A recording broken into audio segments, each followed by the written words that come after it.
안녕하세요. MDK 인베스트먼트입니다. 오늘은 하반기 유망 종목 네 번째 시간입니다. WHO에 따르면 자궁경부암은 여성에서 네 번째로 유병률이 높은 암종입니다. 2022년 신규 자궁경부암 발병자 수는 66만 명이었으며 대륙별 비중은 아시아 60%, 아프리카 19%, 남미 및 태평양 9.5%, 유럽 8.8%, 북미 2.4%, 오세아니아 0.4%로 90%가 아시아, 아프리카, 남미 등의 개발도상국에서 발병했습니다. 동년 자궁경부암으로 인한 사망자 수는 35만 명으로 발병자 수 대비 약 53% 수준입니다. 사망자 또한 전체 90%인 약 31만 명이 아시아, 아프리카, 남미에서 사망했는데, 이는 국가 주도의 진단체계가 갖춰지지 않은 개발도상국일수록 자궁경부암의 조기 발견이 어렵고 통증이 느껴질 정도로 암이 진행된 단계에서 발견되는 경우가 많기 때문으로 판단됩니다. 국내는 1999년부터 20세 이상 여성을 대상으로 2년에 1회 자궁경부암 검진을 무료로 제공하는 국가암검진 사업을 시작한 이후 신규 자궁경부암 발병자 수는 매년 감소하고 있습니다. 암검진 사업과 더불어 2016년부터는 서바릭스, 가다실 등의 자궁경부암 예방 백신이 국가 필수 예방접종 사업에 포함된 점도 영향을 미쳤습니다. 반면 자궁경부암의 전암병변인 자궁경부 이형성증 및 자궁경부 상피내암 발병자 수는 증가하고 있는데, 이는 자궁경부암 검진 수검률이 높아지며 전암병변을 초기에 발견해 진단받는 사례가 늘어나고 있는 현상이라고 판단됩니다. 자궁경부암 검진을 받는 여성 비율은 복지체계가 구축되어 있는 선진국과 개발도상국 간의 격차가 매우 큽니다. WHO가 발표한 국가별 분석 자료에 따르면 2019년 기준 5년 이내 자궁경부암 검진을 받은 여성 비율이 높은 상위 국가와 수검률이 낮은 하위 국가 간 최대 89%까지 차이가 나는 것으로 나타났습니다. 그러므로 국가별 자궁경부암 검진 중요성에 대한 인지도를 높이고 전암병변 단계에서 조기 진단을 통해 암으로 발전되는 비중을 줄이기 위한 노력을 WHO는 지속적으로 확대할 계획입니다. WHO는 자궁경부암 퇴치 캠페인을 강화하고 있는데 2020년 기준 자궁경부암 검사를 한 번이라도 받은 여성의 비율이 33%에 그치고 있어 이를 2030년까지 70%까지 끌어올리려는 목표를 갖고 있습니다. 향후 5년간 WHO의 권고로 자궁경부암 검사 건수가 큰 폭으로 증가할 것으로 보이며 저개발 국가 대상 대규모 입찰을 포함 진단검사 장비 및 키트의 수요가 크게 증가할 것으로 예상됩니다. 자궁경부암의 가장 일반적인 검사법은 세포검사의 일종인 자궁경부세포진 검사라 불리우는 펩 테스트입니다. 이는 간단하고 비용이 저렴하나 채취 방법 및 장소, 판독 능력에 따라 정확도가 달라지는 단점을 지닙니다.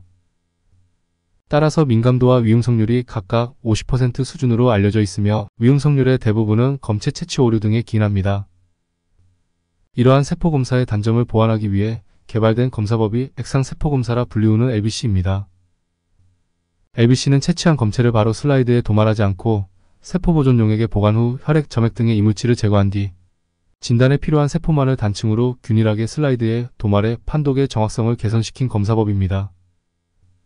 LBC 검사는 주요 체외진단법 중 조기 진단에 적합하고 조기 진단법 중 정확도가 가장 높은 장점이 있으나 도말 방식에 따라 검사의 오류가 높아지는 단점이 여전히 존재합니다. 현재 가장 보편적으로 쓰이는 세포 도말 방식은 침전식 필터식이 있으나 불순물 분리의 한계, 높은 세포 훼손 위험으로 정확도의 개선이 요구되고 있습니다.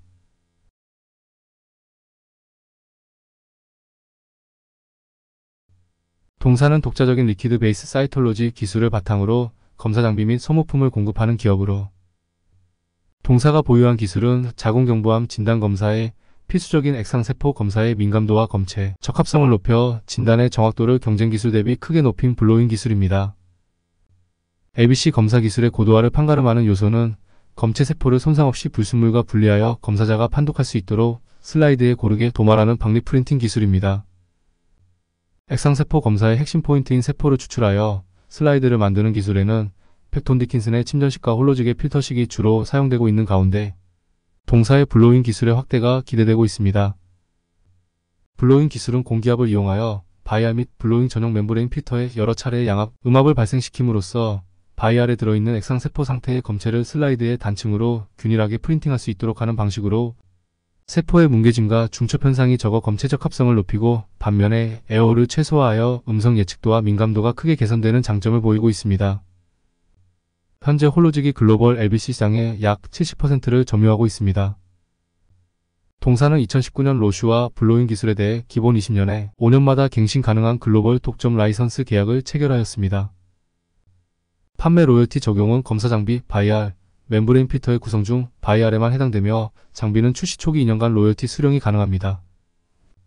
국제기구 또는 대형 병원 입찰에 따라 단가 변동폭이 심한 시장 상황을 반영하여 판매되는 바이알 개당 및 장비 대당 로열티가 부과되는 구조로 검사 건수 증가에 정비례하여 매출이 발생할 것으로 예상됩니다.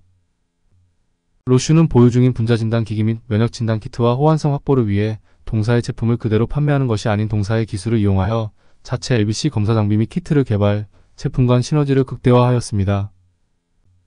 지난 5월 로슈의 진단 사업부문이 개최한 대규모 공식 IR에서 로슈가 동사의 기술이 적용된 자궁경부암 진단 키트 장비를 공식적으로 발표한 바 있습니다.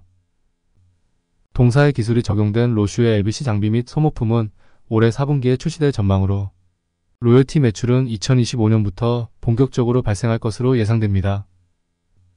로열티율을 바이알 평균 단가의 10% 수준으로 판단되며 이를 기반으로 판매 바이알 개당 300원 수준의 로열티 수령이 예상되며 연간 최소 1억 개로 추정되는 홀로직의 바이알 판매의 50%, 대체 시 출시 초기 300억 원 수준의 로열티 매출을 기대해 볼 수 있습니다.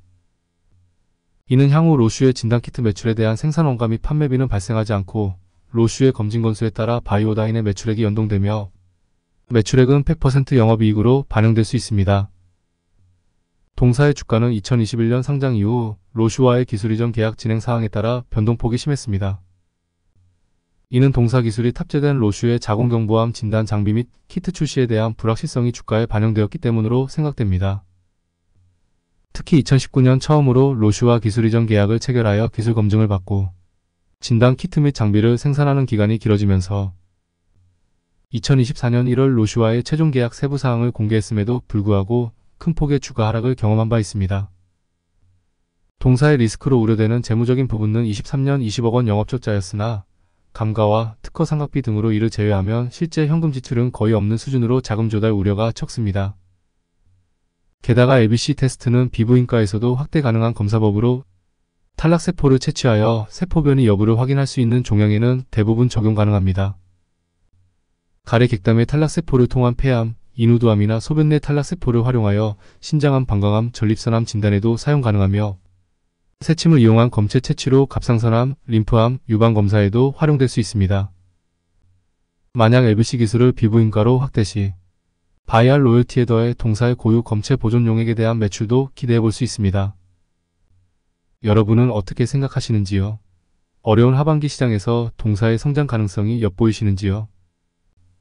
영상이 도움이 되신다면 구독, 좋아요, 알림 설정 부탁드립니다. 감사합니다.